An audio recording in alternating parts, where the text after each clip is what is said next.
నమస్తే ఫ్రెండ్స్, నేను మీ రామలక్ష్మి. వెల్కమ్ టు రామలక్ష్మి వంటిల్లు. ఈరోజు రెసిపీ వచ్చేసి బాదం పాలండి. మనం బయట నుంచి తెచ్చి పిల్లలకి ఇచ్చే కన్నా ఇంట్లోనే చాలా సింపుల్గా చాలా టేస్టీగా హెల్తీగా ఈ బాదం పాలు అనేవి ప్రిపేర్ చేసి పిల్లలకి సర్వ్ చేయొచ్చండి. చూస్తుంటేనే నోరూరేలా అప్పటికప్పుడు చేసుకొని తినేయాలి లేదా తాగాలి అనిపించేలా రుచికరమైన వంటలను చేసి చూపిస్తానండి. ఛానల్ని సబ్స్క్రైబ్ చేసుకుని పక్కనే ఉన్న గంట సింబల్ని టచ్ చేశారంటే నేను రెసిపీ పోస్ట్ చేసిన వెంటనే మీ ఫోన్కి నోటిఫికేషన్ వస్తుంది. చూడండి, రెసిపీ చూసిన తర్వాత మీరు కూడా చేసి మీ ఇంట్లో అందరికీ సర్వ్ చేసి తర్వాత వారందరూ అందించే పొగడ్తలకు పొంగిపోతారని ఆశిస్తూ ఇంకా రెసిపీ స్టార్ట్ చేద్దాం.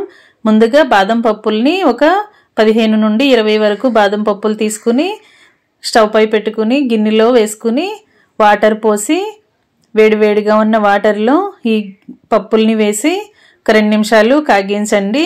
ఇలా వేడిగా ఉన్న వాటర్లో వేస్తే పైపీలంతా కూడా చాలా ఈజీగా రిమూవ్ అయిపోతుందండి.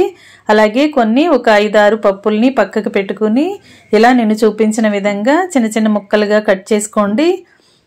సన్నటి ముక్కలుగా కట్ చేసుకుని ఈ ముక్కలన్నీ కూడా ఒక ప్లేట్లోకి పెట్టుకుని పక్కన పెట్టుకోండి. వీటిని చివరిగా చూపిస్తాను. ఫ్రెండ్స్, మనం బజార్ నుంచి బాదం పాలని తెచ్చి పిల్లలకి ఇచ్చే కన్నా మనం ఇంట్లోనే చాలా సింపుల్గా హైజీనిక్గా ప్రిపేర్ చేసి పిల్లలకి ఇచ్చామంటే వారు చాలా కమ్మగా తాగుతారు. అంతేకాకుండా పెద్దవారు కూడా చక్కగా సర్వ్ చేసుకోవచ్చండి. వీడియోని ఫస్ట్ నుంచి లాస్ట్ వరకు చూడండి, మధ్యలో స్కిప్ చేయకుండా చూడండి. అప్పుడే ప్రాసెస్ అంతా కూడా క్లియర్గా అర్థమవుతుంది. ఇలా మీకు నచ్చిన డ్రై ఫ్రూట్స్ని ముక్కలుగా కట్ చేసుకోండి. బాదం పప్పులు కానీ, జీడిపప్పులు, అలాగే పిస్తా పప్పులు ఇలా చిన్న ముక్కలుగా కట్ చేసుకుని అన్నీ కూడా ఒక ప్లేట్లోకి పెట్టుకోండి. బాదం పప్పులు మనం స్టవ్ పై పెట్టుకుని కాగించాం కదా, ఇప్పుడు వాటిని చూద్దాం. వాటర్ అన్నీ కూడా తీసేసిన తర్వాత పప్పులు మాత్రమే ఒక గిన్నెలోకి వేసుకోండి. బాగా చల్లారిన తర్వాత మనం పప్పుని వేళ్లతో ప్రెస్ చేసి చూసినట్లయితే పైపీలంతా ఈజీగా రిమూవ్ అయిపోతుందండి.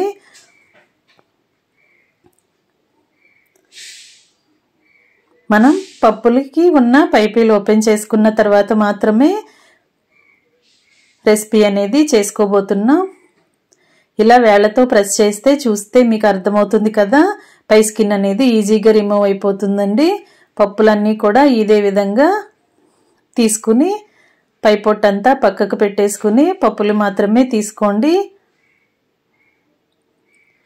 బాదం పప్పుల క్వాంటిటీ అనేది మీ ఇష్టం అండి. నేను 1 గ్లాసు పాలకి ఒక 10 నుండి 15 అలా తీసుకున్నాను. మీరు కూడా 1 గ్లాస్ పాలు కానీ అంతకంటే ఎక్కువ కానీ చేసుకోవాలి అనుకుంటే మరికొన్ని ఎక్కువ పప్పుల్ని తీసుకోవచ్చు. పైపీలంతా ఓపెన్ చేసాం కదా, వీటిని మిక్సీ జార్లోకి వేసుకుని ఒక 1/2 గ్లాస్ వరకు పాలు పోసి ఈ పప్పులన్నీ బాగా మెత్తగా నలిగేంత వరకు గ్రైండ్ చేయాలండి. పప్పుల్లో పలుకులు అనేవి ఏమీ ఉండకూడదు, బాగా మెత్తని పేస్ట్ లాగా అయిపోవాలి. అంతవరకు కూడా బాగా గ్రైండ్ చేసి ఈ మిక్సీ జార్ని ఓపెన్ చేసిన తర్వాత ఇలా గ్రైండ్ చేసుకున్న బాదం పాల పేస్ట్ అంతా కూడా ఒక గిన్నెలోకి వేసేసుకోవాలి. అంతా కూడా ఇలా వేసుకున్నాం కదా, ఇప్పుడు గరిటెతో బాగా కలుపుకుని పాలను కాగించాలి. మనం బాదం పాలు బయట తెచ్చుకునేటప్పుడు కొంచెం కలర్ఫుల్గా కనిపిస్తాయి కదా, దానికోసం మనం ఫుడ్ కలర్స్ ఏమీ వాడకుండా ఇంట్లోనే చిటికెడు పసుపు మాత్రం వేసినట్లయితే బాదం పాలకు కలర్ అనేది వస్తుంది. బయట కొన్న వాటిలాగానే మనకి కనిపిస్తాయండి.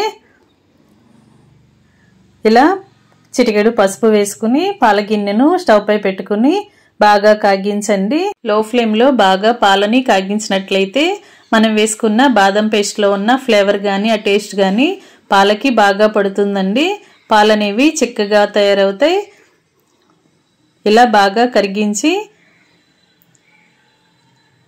పాలకి సరిపడా మీ టేస్ట్కి సరిపడా షుగర్ని కూడా వేసుకోండి. పంచదారని కూడా వేసుకుని పంచదార అంతా కూడా పాలల్లో కలిసేంత వరకు బాగా కలిపి పాలు చిక్కగా వచ్చేంత వరకు కాగించండి. మనకి పాలనేవి ఎన్ని క్వాంటిటీలో కావాలంటే దానిని బట్టి గిన్నెలో పాలని యాడ్ చేసుకోండి. అలాగే షుగర్ని కూడా దానికి తగ్గట్టుగా యాడ్ చేసుకోండి. 1 టీ స్పూన్ వరకు యాలకుల పొడి కూడా వేసుకుని యాలకుల పొడి అంతా కూడా పాలలో కలిసేంత వరకు బాగా కలిపి బాగా కాగించండి. ఫ్రెండ్స్, ఛానల్ని ఫస్ట్ టైం చూస్తున్నవారు సబ్స్క్రైబ్ చేసుకుని పక్కనే ఉన్న గంట సింబల్ని టచ్ చేశారంటే నేను రెసిపీ పోస్ట్ చేసిన వెంటనే కూడా మీ ఫోన్కి నోటిఫికేషన్ వస్తుందండి. సింపుల్గా టేస్టీగా రెసిపీస్ని చూపిస్తాను. అన్ని ఇంట్లో ఉన్న ఇంగ్రీడియంట్స్తో ఈజీగా చేసుకునే ప్రాసెస్తో చూపిస్తాను. మీ అందరికీ కూడా రెసిపీస్ అనేవి నచ్చేలా ఉంటాయి. ఇలా బాగా పాలను కాగించి స్టవ్ ఆఫ్ చేసుకోవటమే. వేడివేడిగా ఉన్న బాదం పాలని గ్లాస్లో పోసుకుని సర్వ్ చేసుకోవచ్చండి. లేదంటే మనం బయట తెచ్చుకున్నప్పుడు ఫ్రిడ్జ్లో నుంచి కూలింగ్ పాలను తెచ్చుకుంటూ ఉంటాం కదా, అలా కూడా మనం గ్లాస్లో పాలను పోసుకుని ఫ్రిడ్జ్లో 1 గంట నుండి 2 గంటల వరకు స్టోర్ చేసుకుని అలా కూలింగ్గా చేసుకున్న పాలైనా కూడా సర్వ్ చేసుకోవచ్చు. మీ టేస్ట్ని బట్టి సర్వ్ చేసుకోండి. ఇంకా చివరిగా పాలను గ్లాస్లో పోసుకుని మనం ముందుగా కట్ చేసి పెట్టుకున్న డ్రై ఫ్రూట్స్ అన్నీ కూడా పాలలో వేసుకుని ఫ్యామిలీకి సర్వ్ చేసుకోవటమే. పిల్లలకి పెద్దవారికి అందరికీ నచ్చుతాయి. అంతేకాకుండా హెల్దీ అయిన రెసిపీ కదా, తప్పకుండా ట్రై చేయండి. రెసిపీ నచ్చినట్లయితే వీడియోకి లైక్ చేసి ఛానల్ని సబ్స్క్రైబ్ చేసుకుని పక్కనే ఉన్న గంట సింబల్ టచ్ చేయటం మాత్రం మర్చిపోకండి. సింపుల్గా టేస్టీగా రెసిపీస్ని చూపిస్తాను. మీ అందరికీ కూడా అవి నచ్చుతాయి. మీరు కూడా ట్రై చేసి మీకు ఎలా వచ్చిందో నాతో కామెంట్ సెక్షన్లో షేర్ చేసుకోండి. మరొక రెసిపీతో మళ్ళీ కలుద్దాం. Thanks for watching. నేను మీ రామలక్ష్మి.